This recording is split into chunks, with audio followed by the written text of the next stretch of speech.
오늘 요한계시록 4장 후반부부터는 천상의 예배를 우리에게 보여주고 있습니다. 내생물과 24장로들이 하나님께 드릴 수 있는 경배, 천상의 예배를 주님께 드리는 장면을 볼 수가 있습니다. 하나님께서 우리를 이 땅에 살게 하시는 목적, 이 땅에 우리가 길면 100살, 좀 짧으면 7, 80 평생을 사는 동안 이 땅에서 우리가 꼭 배워야 하는 것들이 있습니다. 시련과 환난과 인내와 여러 가지 길을 통과하면서 이 땅에서 우리가 꼭 배워야 하는 것이 바로 이 주님을 예배하는 겁니다. 우리가 주님의 천상에 올라갔을 때, 주 앞에 서게 됐을 때 주님께 우리의 모든 존귀와 감사와 권능과 영광에 그 의의 면류관을 내어드릴 수 있는 그 진짜 예배를 드릴 수 있는 자가 돼야 되는 것을 이 땅에서 우리를 그렇게 주님께서 만드신다는 겁니다. 정금과 같이 우리를 만드셔서 우리의 모든 자아를 깨 부수셔서 오직 주 하나님만이 아멘이십니다. 그것을 우리에게 가르쳐 주시고 그 아멘 할 수 있는 자만이 주님 앞에 주의 존전에서 우리의 면류관을 내어드릴 수 있는 진짜 예배자가 될 수 있다는 겁니다. 오늘 요한계시록 4장 6절은 이렇게 우리에게 말하고 있습니다. 보좌 앞에 수정과 같은 유리바다가 있고 보좌 가운데와 보좌 주위에 네 생물이 있는데 앞뒤에 눈들이 가득하더라. 이 네 생물이 주님께 경배드리는 모습을 우리가 볼 수가 있습니다. 보좌 주위의 네 생물은 하나님의 보좌 앞에 서 있죠. 하나님의 보좌는 주님의 통치와 심판과 주의 영광이 있는 처소입니다. 주님의 왕권이 있는 처소가 주님의 보좌인 거죠. 주님의 지성소의 그 자리가 주님의 보좌죠. 만물의 중심이 주님의 보좌입니다. 이 만물은 주님의 그 뜻대로 움직이게 돼 있다는 거죠. 주의 뜻대로 이루어지는 것이고 전에도 계셨고 지금도 계시고 앞으로도 계실 주님의 뜻대로 만물은 움직입니다. 우리의 인생도 주님의 계획 아래에 있습니다. 태초부터 우리를 지목하셔서 우리를 이 땅에 보내셨고 주의 뜻대로 주의 목적대로 우리가 인생을 살게 되는 겁니다. 우리가 그 주의 뜻 안에 있을 때 우리는 가장 안전할 수가 있다는 것이죠. 그 보좌로부터 주님의 통치가 흘러가기 때문입니다. 우리 삶에 주님께서 그 보좌에서부터 통치가 흘러갔을 때 그 안전한, 완전한 그 주님의 통치 안에 우리가 머물러 있을 때 진짜 생명샘물이 터져나올 수가 있는 거죠. 그때만 우리는 살 수가 있습니다. 그렇지 않으면 주님의 통치가 우리 안에 흘러오지 못한다면 우리는 죽은 존재와 같다는 거죠. 호흡은 있지만 생명이 없는 존재가 될 수 있는 겁니다. 이 네 생물은 주님의 수정 같은 유리바다 앞에 서 있습니다. 이 수정 같은 유리바다는 에스겔이 동일하게 봤던 그 수정과 같은 바다입니다. 요한이 본 수정과 같은 바다를 에스겔도 구약에 동일하게 봤어요. 이 말은 정말로 주님의 보좌 앞에 수정과 같은 바다가 흘러간다는 뜻이겠죠. 에스겔 1장 22절에서 묘사했던 하늘의 성전의 모습입니다. 에스겔은 이를 수정 같은 궁창이다 이렇게 표현한 바가 있습니다. 그 앞에서 오늘 4장 7절이죠. 첫째 생물은 사자 같은 모습이고 둘째 생물은 송아지 같은 모습이고 셋째 생물은 사람 같고 넷째 생물은 날아가는 독수리 같은 모양이다 라고 표현하고 있어요. 이 네 생물이 어떤 존재인가? 이 네 생물이 주님께 올려드리는 예배가 합당한 예배가 무엇인가를 우리가 좀 살펴보길 원하는데 이 네 생물에 대해서는 동일하게 또한 구약에서 에스겔이 1장에서 이야기합니다. 이 네 생물의 존재에 대해서. 실제 있는 존재라는 거죠. 성경학자들은 이 네 생물을 각 분야에서 가장 탁월한 피조물의 존재라고 증거합니다. 하나님의 영광을 드러내는 존재들, 천사들이다라고 성경학자들은 얘기를 해요. 에스겔이 포로로 잡혀갔을 때 그 발강가에서 보았던 그 환상에서 네 생물이 보입니다. 하나님의 그 스랍, 하나님이 부리시는 그 천사들의 네 가지 속성이라고 하는 거죠. 이 천사들은 어떤 특징이 있습니까? 오늘 4장 8절에 보면 내생물은 각각 6날개를 가졌고 그 안과 주위에는 눈들이 가득하고 그들이 밤낮 쉬지 않고 이르기를 거룩하다 거룩하다 거룩하다 주 하나님 곧 전능하신 이여 전에도 계셨고 이제도 계시고 장차 오시리라 하고, 이 내생물이 지금 찬양하는 것이 있어요. 가장 뛰어난 존재들이 지금 찬양하는 대상이 있다는 겁니다. 그 찬양하는 대상, 쉬지 않고 이들이 찬양하고 경배하고 예배드리는 그 유일한 대상이 거룩하고 거룩하고 거룩하신 하나님을 찬양하고 있는 겁니다. 이사야가 봤던 그 스랍 천사, 6날개를 갖고 있던 그 스랍 천사와 동일한 천사들이 하나님만을 경배하고 경배하고 경배하고 있어요. 우리가 이 땅에 살아가면서 배워야 할 단 한 가지가 있다면 바로 주님을 경배하는 겁니다. 주님을 예배하는 거예요. 주님을 찬양하는 겁니다. 그것을 주님이 우리 삶을 통해 가르쳐 주시는 거예요. 어떻게 하면 우리가 주님을 경배할 수 있을까? 우리는 그런 존재가 되지 못하죠. 먼지와 같은 존재다, 시편 저자가 얘기합니다. 우리는 절대 그 존귀하시고 거룩하신 주님을 바라볼 수도 없는 존재입니다. 죽죠. 구약에서 주님을 바라보면 죽습니다. 그러나 하나님의 은혜로 말미암아 주님은 거룩하십니다. 전능하십니다. 그 찬양과 천상의 경배를 드릴 수 있는 그런 존재로 새로운 피조물로 주님께서 우리를 새롭게 만드셨다는 겁니다. 그게 하나님의 은혜임을 믿습니다. 오늘 하나님께서 우리 인생에 그것을 가르쳐 주시기 위해 수많은 환난과 위기와 어려움과 이 길을 통과하게 하시는 것이라고 우리가 볼 수가 있는 것이죠. 이 6날개를 가진 스랍 천사들이 공통적으로 외치는 것, 주의 거룩하심입니다. 주는 거룩하시다. 거룩하시고 거룩하시다. 이 거룩이란 단어는 성경에서 너무 중요한 단어죠. 거룩하다라는 단어는 히브리어로 카도시라는 단어입니다. 이 거룩하다는 단어를 우리가 잘 오해할 수가 있는데, 거룩하다는 단어의 정반대 단어를 보면 우리가 거룩하다는 뜻이 무엇인지 알 수 있어요. 거룩하다는 단어의 정반대의 뜻은 평범하다입니다. 평범하다의 정반대가 거룩하다라는 뜻이에요. 무슨 얘기입니까? 다르다, 구별되다. 이게 카도시 거룩하다라는 뜻이에요. 우리는 평범할 수 없는 존재입니다. 하나님께서 우리에게 평범을 요구하시지 않으세요. 그냥 그저 그렇게 평범한 정도로 다른 사람이 하는 정도로 그게 거룩이 아니라는 겁니다. 이 세상에서 어느 정도 하는 만큼 그게 거룩이 아니라는 거예요. 그 정도 가지고는 주님의 거룩한 존전 앞에 설 수가 없게 되는 거예요. 그래서 하나님께서는 우리에게 다르게 달라야 한다. 구별되어야 한다. 그래서 우리를 구별되지 않은 것들을 쪼개내시는 겁니다. 잘라내시는 거예요. 우리 안에 있는 이 암과 같은 것들을 하나님께서 계속 도려내시는 겁니다.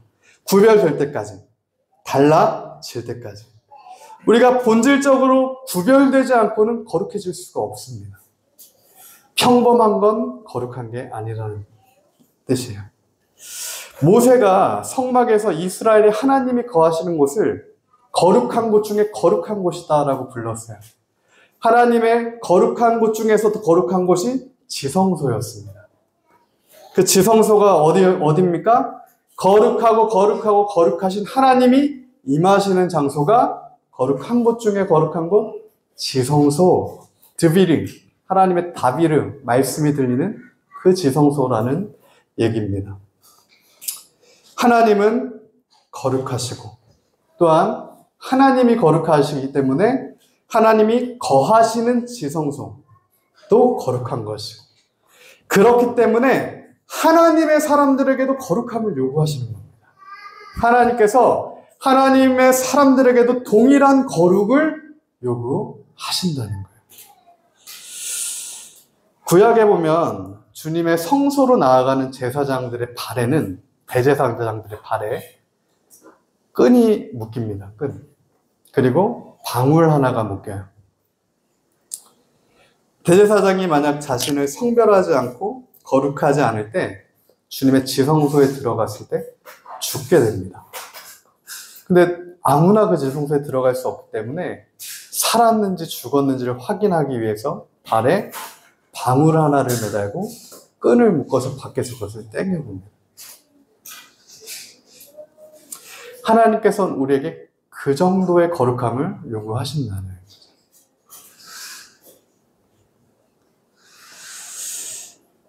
분리된 거룩함입니다. 하나님의 사람들에게 말씀하십니다. 이 거룩함의 표지가 바로 주님은 거룩하시고 거룩하신 분입니다. 전능하신 분이십니다. 전에도 계셨고 이제도 계시고 장차 오실 분이십니다. 주님만이 아멘이십니다. 이 고백입니다. 이 거룩함, 이 구별됨, 이 분리됨은 주님만이 옳습니다. 그 고백을 할 수 있는 자의 거룩함이라는 거죠.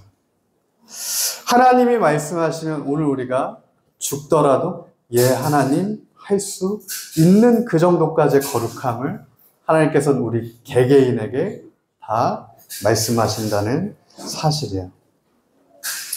그때 그렇게 진짜 주님만이 아멘이십니다. 주님만이 거룩하십니다. 주님께만 나의 모든 중심을 올려드릴 수 있는 자만이, 그렇게 새롭게 변모된 자들만이 오늘 내 생물이 주님 앞에 경배드리는 것처럼 그 진짜 예배, 영광과 존귀와 감사를 올려드릴 수 있는 진짜 예배를 천상에서도 드릴 수 있다는 얘기입니다. 오늘 우리가 이 땅에서도 주님께 그 예배를 드릴 수가 있어요. 왜 그렇습니까? 주님께서 오늘 우리의 심령을 주의 지성소로 삼으셨기 때문입니다. 오늘 주님께서 우리에게 임하셨기 때문이에요. 하나님의 거룩한 의로 말미암아 우리가 거룩하게 되었기 때문에 그렇습니다. 우리가 주님이 거하시는 이 거룩한 성전을 더 이상 더럽게 내버려 둘 수 없다는 거예요.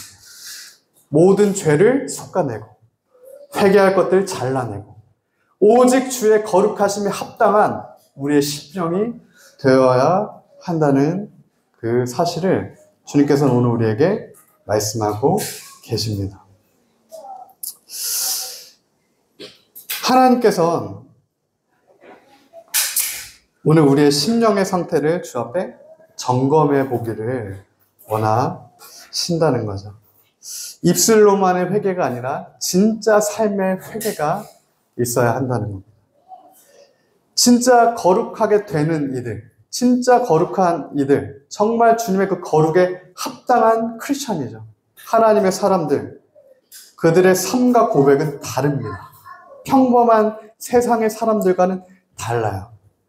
이 세상에서는 입술로, 그리고 어떠한 위선으로 그런 것들을 만들어냅니다. 그러나 우리는 본질로부터, 중심으로부터 다르죠. 회개한 이들의 삶과 고백은 첫째로 입술의 변화가 있습니다. 어떤 입술의 변화입니까? 주님만이 아멘이십니다 라고 하는 고백이에요. 내가 나의 삶의 주인이 아닙니다 라는 고백입니다.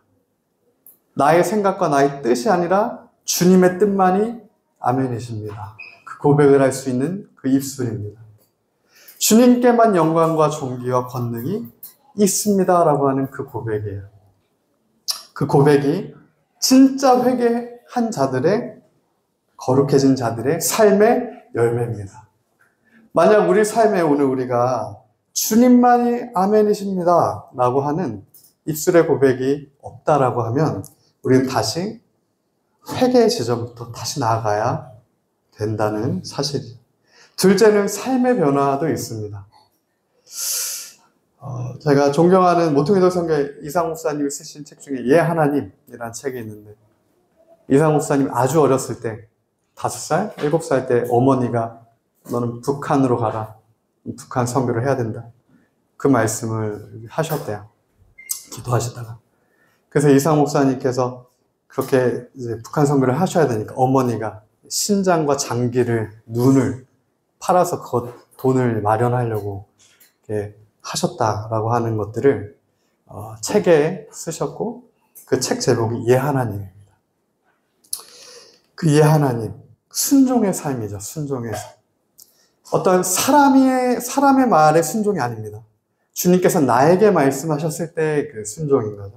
그 순종의 삶으로 나아가는 그 삶의 믿음과 소망이 함께하는 그 삶의 변화가 회개한 자들의 두 번째 표징이 되는 겁니다. 우리가 주님의 십자가 보혈을 붙들고 예수님의 이름만을 붙들 때 우리는 거룩해질 수가 있는 것입니다.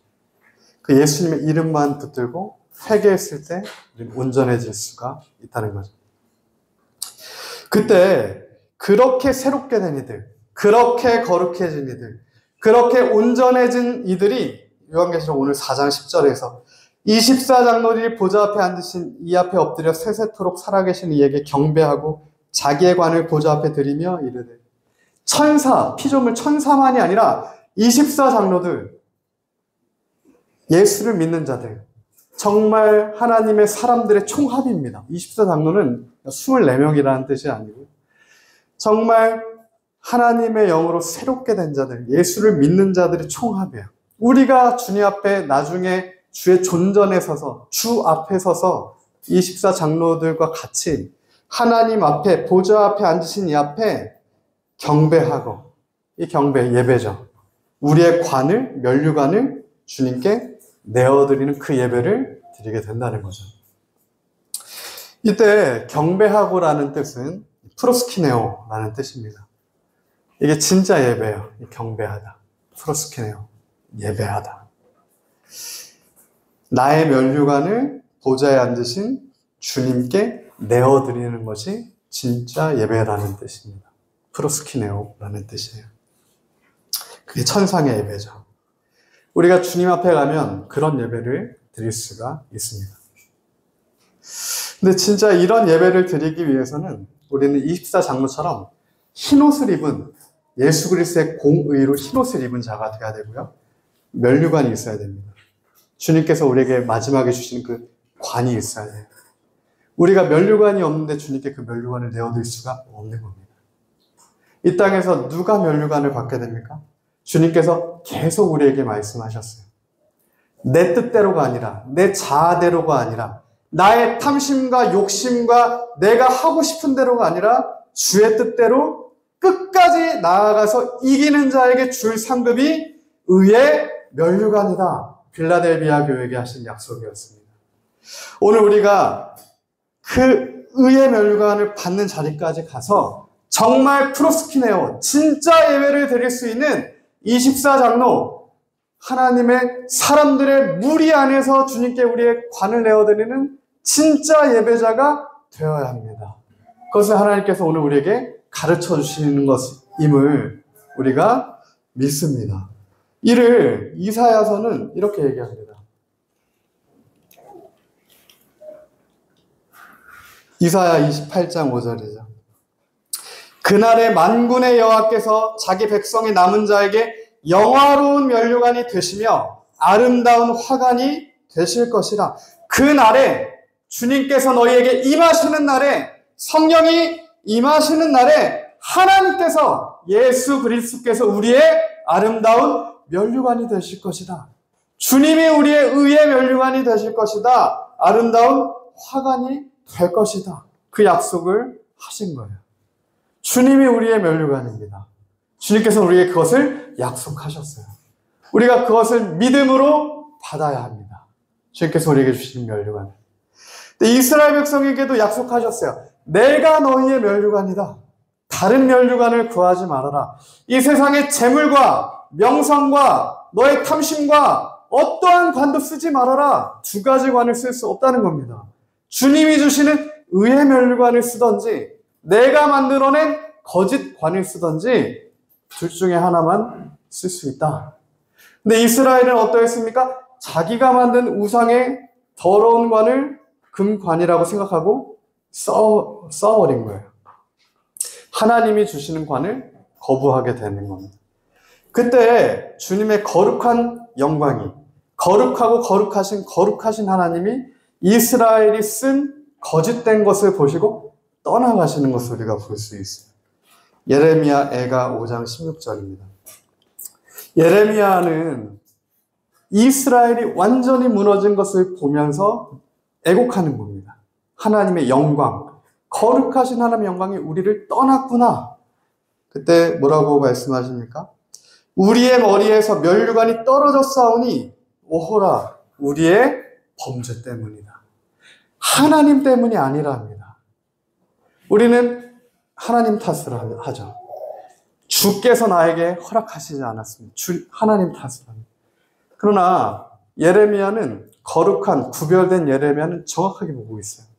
오호라 우리의 범죄 때문에 주님의 면류관이 우리에게서 떨어졌습니다. 그 결과는 참혹하죠. 주님의 면류관이 우리에게서 떨어졌을 때 결과는 우리가 다 아는 바와 같습니다.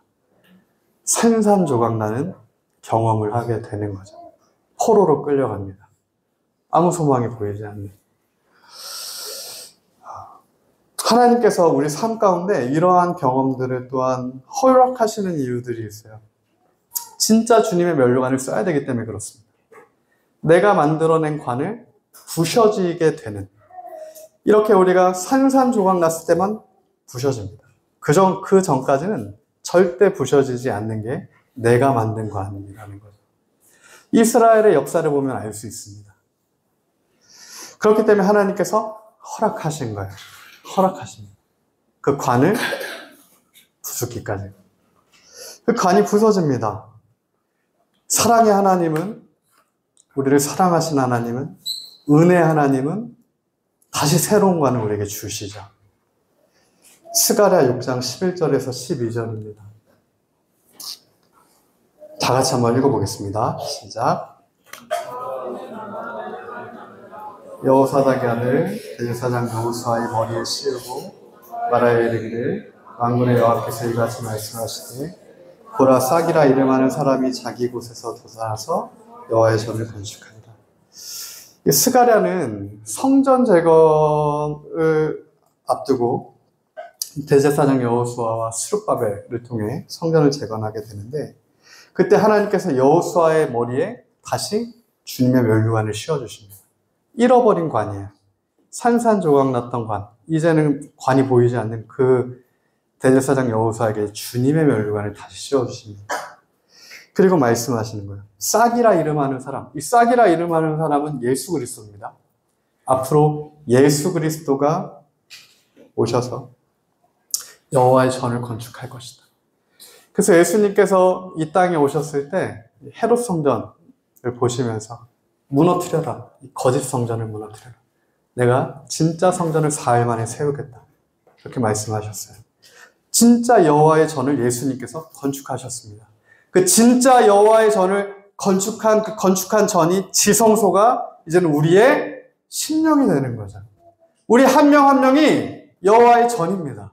우리 한 명 한 명을 예수님께서 하나님의 거룩한 성전으로 새롭게 세우셨어요.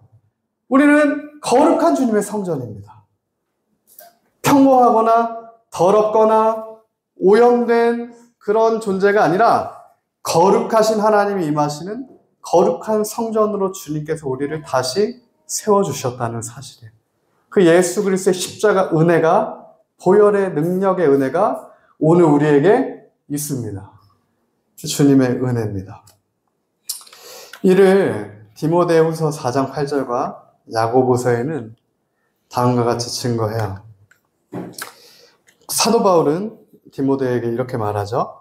이제 후로는 나를 위하여 의의 면류관이 예비되었다. 사도 바울이 이 의의 면류관을 보고 달려간 겁니다. 내가 돌에 맞고 죽을 뻔하고 곤장에 맞고 40의 감한 매를 맞고, 이 모든 이유는 나에게 주어진 의의 면류관을 받기 위함이다. 그 표대 하나였습니다. 사도 바울이 달려간 이유. 곧 의로우신 재판장이 그날에 주님이 나에게 상급 의의 면류관을 주실 그날에 내게만 아니라 주의 나타나심을 사모하는 모든 자에게도 동일하게 약속된 것이다. 아멘. 오늘 우리에게도 약속된 그 면류관이에요. 저는 그 면류관을 사모합니다. 주님께서 우리에게 주실 그 면류관을 사모해요. 그 주님의 면류관이 우리에게 입혀져야 우리가 천상의 주님을 경배하는 자리에 설 수 있어요. 그 면류관이 없는 자들은 서지 못합니다. 주님께 드릴 관이 없기 때문에. 야고보서도 이렇게 얘기해요. 야고보서 1장 12절이죠. 그 면류관을 누가 받을 수 있는가? 시험을 참는 자, 연단을 참는 자, 복이 있다. 시련을 견디어낸 자가 주께서 자기를 사랑하는 자에게 약속하신 생명의 면류관을 얻을 것이다. 아멘. 면류관은 그냥 주어지지 않습니다. 어떤 입술의 고백, 주십시오. 그렇게 주어지지 않는다는 얘기예요. 돈으로 내가 면류관을 살 수 없습니다. 어떠한 이런 걸로 살 수 없다는 얘기예요. 그날에 주님께서 마지막 그 데스티니에서 나에게 주실 생명의 면류관, 의의 면류관이 있다. 그 약속을 붙들고 믿음으로 나아가는 자만 받을 수 있는 게 그 주 앞에 그날에 우리에게 주시는 주님의 면류관이라는 사실이죠. 그래서 주님께서는 마지막으로 요한계시록 3장 11절에서 빌라델비아 교회, 작지만 충성되었던 그 교회 빌라델비아 성도들에게 약속하신 거예요. 내가 속히 올 거다. 내가 가진 것을 굳게 잡아라. 아무도 너의 면류관을 빼앗지 못하게 해라. 너에게 약속한 내가 줄 면류관이 있는데 우는 사자 같은 사단, 여러 가지 시험, 연단, 시련이 그 면류관을 계속해서 뺏어내려고 우는 사자처럼 너를 도사리고 있다. 아무도 빼앗지 못하게 해라. 반대로 얘기하면 빼앗기는 자들도 있을 수 있다는 얘기예요. 크리스천 중에. 신약을 보면 우리가 또 볼 수가 있죠. 저는 우리 중에 한 명도 주님께서 우리에게 약속하신 그 면류관을 빼앗기지 않고 끝까지 주님 앞에 서서 그 면류관을 받게 되기를 예수님을 축복하고 소망합니다. 정말로 주님께서 우리에게 주실 의의 면류관이 있습니다. 빌라델비아에게 주신 약속이죠.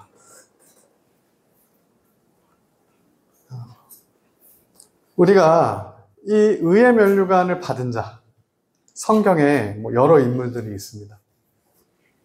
정말 하나님의 사람들이 많이 나오죠. 그 중에서도 정말 그 하나님 앞에 합당한 자, 의의 면류관을 받기에 합당한 자, 다윗을 볼 수가 있어요. 다윗이 시편 84편 10절부터 12절까지 다음과 같이 고백을 합니다. 다음과 같이 한번 읽어보겠습니다. 시작.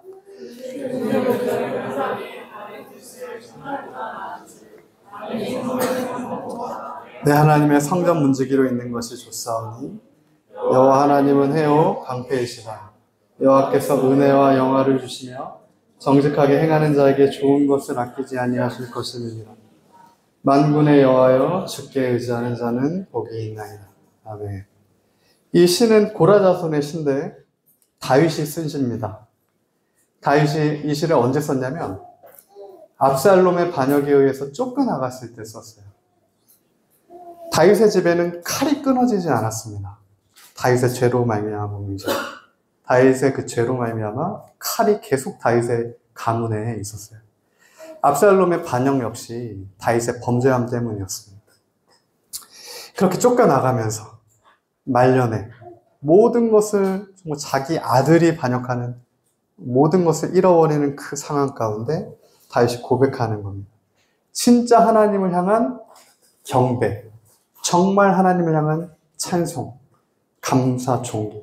그제서야 나의 면류관을 주님께 내어드릴 수 있는 그 정강과 같은 하나님 마음에 합한 사람이 된 거예요. 뭐라고 고백합니까? 주의 궁전에서의 한 날이 다른 곳에서의 첫날보다 나았습니다. 악인의 장막에 사는 것보다 하나님 성전 문지기로 있는 것이 좋습니다. 내가 하나님의 성전의 어떠한 높은 자리, 귀족, 아니면 어떤 이렇게 보좌에 앉게 되는 자리, 그런 것을 다윗은 얘기하지 않습니다. 내가 하나님의 성전에 문지기라도, 문 앞에라도, 정말 미천한 아무것도 아닌 자리라도, 주님 앞에 나를 부스러기를 스로보니게아 여인이 갈구했던 것처럼 그런 스로보니게아의 여인의 심정으로 다윗이 주님 앞에 간구하는 겁니다. 이런 나라도 주님 도와주십시오. 주님의 성전에 문지기라도 나를 삼아 주십시오. 나는 그럴 자격이 없지만 오직 예수 그리스도의 십자가 은혜로 말미암아 주님 나를 살게 하여 주십시오. 그 고백을 다시 오늘 하게 되는 거죠. 내가 주님만을 의지합니다. 주께만 의지합니다. 주님만이 나의 해고 방패이십니다. 주님만이 아멘이십니다. 그 고백을 다윗이 말년에 하게 됩니다. 이 시를 보면서 하나님께서 우리의 삶도 정말 이 다윗 샘플이죠. 하나님의 사람의 샘플이에요. 정말 이 굴곡이 많습니다. 젊은 날 승승장구했다가 적군의 왕 앞에 민족의 반역자가 된 거죠. 아기스의 조력자가 된 거죠. 일제시대라고 하면 친일파가 된 겁니다. 그러다가 다시 왕권을 잡게 되고 그러다가 다시 쫓겨나가고 이러한 삶의 굴곡이 있어요. 근데 정확하게 하나님께서는 내 마음에 합한 자다. 내가 그렇게 만들었다는 겁니다. 내 마음에 합한 자로 내가 다윗을 만들었다는 거예요. 그 주권이 하나님께 있는 겁니다. 우리는 그 주권이 나한테 있다고 생각합니다. 내가 주님의 합당한 자로 내가 내 삶을 만들었습니다. 내가 마땅히 할 것들을 이렇게 해서 주님 앞에 내가 합당한 자로 섰습니다. 이게 아니라는 겁니다. 그거는 거룩함이 아니라 그거는 거룩함의 반대예요. 평범한 겁니다. 진짜 거룩함은 주님께서 우리의 삶을 주장하셔서 주님의 주권대로 우리를 빚어서 다윗과 같은 정금과 같은 하나님과의 합한 자로 하나님 할 수 있는 자로 만드시는 겁니다. 이제도 계셨고 지금도 계시고 앞으로도 계실 주님은 우리의 그 완성된 모습을 바라보고 계시는 거예요. 지금 연약해도 괜찮습니다. 지금 넘어져도 괜찮아요. 다윗의 라기스 앞에서 미친 척 했을 때 주님은 이미 완전한 다윗을 보고 계셨다는 겁니다. 버리시지 않는 자, 민족의 반역자가 되는 하나님의 뜻이 있기 때문에 그렇습니다. 그를 향한 하나님의 은혜가 있기 때문에 그래요. 그를 향한 하나님의 예정이 있는 겁니다. 오늘 우리 한 명 한 명을 향한 하나님의 뜻과 목적과 부르심과 예정하심이 있습니다. 우리가 다른 것이 아니라 그것을 먼저 붙들어야 해요. 하나님께서 나를 부르신 목적, 하나님의 뜻, 하나님의 선하심, 그것을 먼저 우리가 붙들어야 합니다. 그 은혜가 오늘 우리에게 있기를 예수님의 이름으로 축복합니다. 마지막으로 요한계시록 오늘 4장 11절이죠. 우리 주 하나님이여 영광과 존귀와 권능을 받으시는 것이 합당하오니 주께서 만물을 지으신지라. 만물이 주의 뜻대로 있었고 또 지으심을 받았나이다 하더라. 영광과 존귀와 권능을 받으시는 것이 합당하십니다.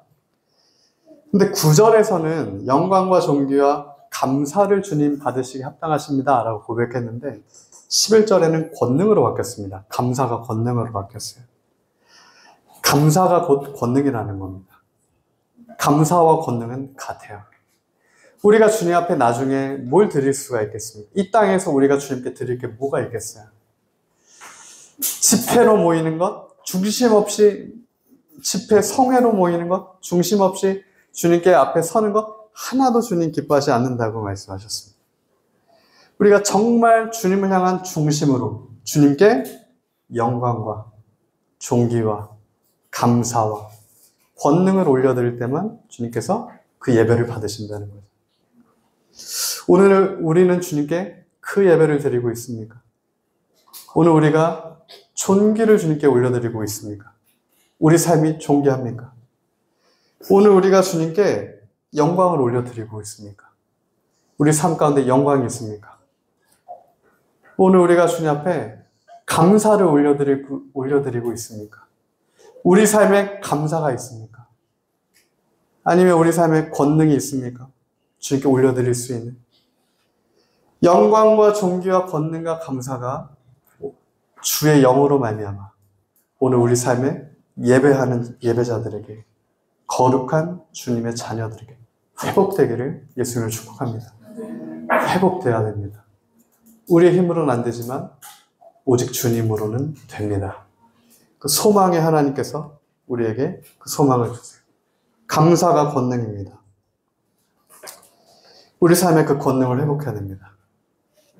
영광을 회복해야 돼요. 하나님을 향한 예배를 회복해야 됩니다.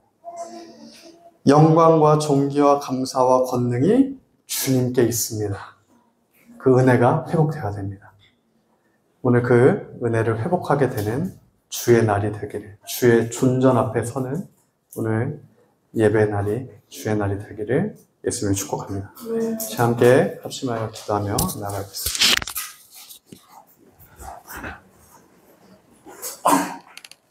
이 시간 함께 기도하겠습니다. 제가 기도할 때 오늘 요한계시록 4장 6절부터 11절은 우리에게 증거하고 있죠. 정말 그 천상의 예배, 정말 하나님 앞에 선다는 것, 주 앞에 선다는 것이 무엇인지 우리에게 보여주고 있습니다.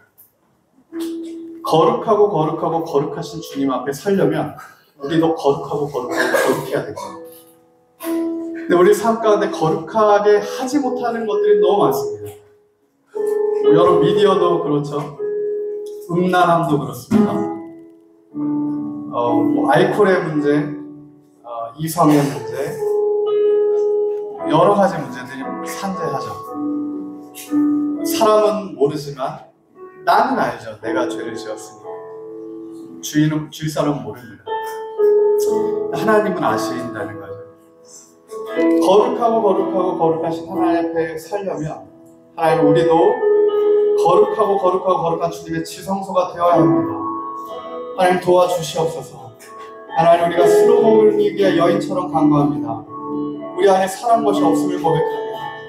오직 주님의 은혜로 말미암아 십자가 보혈의 능력으로 말미암아 하나님 우리를 새롭게 하시고 온전케 하시고 회복시켜 주셔서 하나님 영광과 존귀와 권능과 감사를 주 앞에 올려드릴 수 있는 하나님 그 프로스키네오 진짜 경배, 진짜 예배를 드릴 수 있는 하나님 거룩한 주님의 사람으로 하나님 우리가 회개하고 새롭게 되길 원합니다.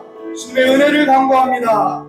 우리가 주 앞에 회개하며 주의 은혜 붙들고 기도하며 나갑시다.